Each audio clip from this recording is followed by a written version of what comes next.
Mongolia is going to hit us hard. We're relying on trapping, we're relying on fishing, we're relying on hunting, and we can only bring 10 items. It's going to take real skill in order to do well out here.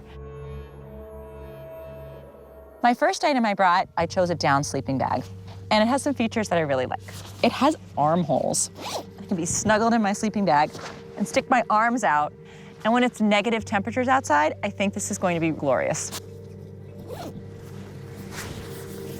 The next item I'm bringing, it's my custom 5160 carbon steel knife. It's really forward weighted and very heavy, so when you're chopping debris or batoning wood, the forward weight of this knife does the work for you.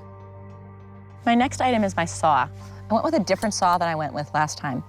It's, I believe, 17 inches. One of the things I like about the saw is the curve of it. The pull follows the form of a log, so this is hopefully going to cut me some really great firewood. The next item is a 2-quart pot with a lid. A still pot is something that's really hard to recreate in nature, and you can make birch bark containers, you can make a burn bowl, but it's really important to have a pot. My next item is a ferro rod.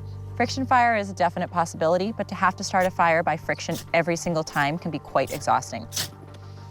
And this is going to serve me extremely well because it's going to be cold and I need fire. My next item is a multi-tool. You don't really need a screwdriver or a can opener out there, so I made some modifications to this particular knife. My flathead screwdriver has become a chisel.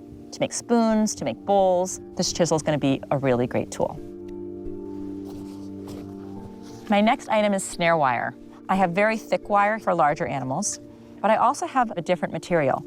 The flash, if you put this on a fish hook, they'll think that there's an injured small fish at the top and they'll bite it, thus biting my hook, and I'll be able to ring it in.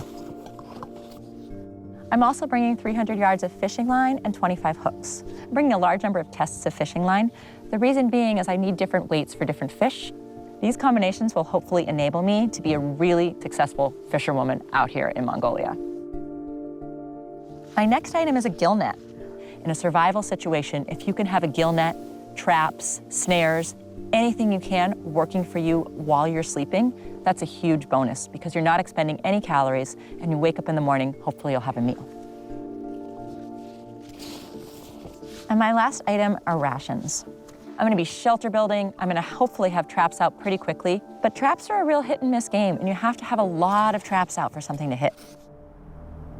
No one has an advantage over someone else because of this environment. And I think all 10 of us are very brave because there's not one of us who isn't a little bit scared.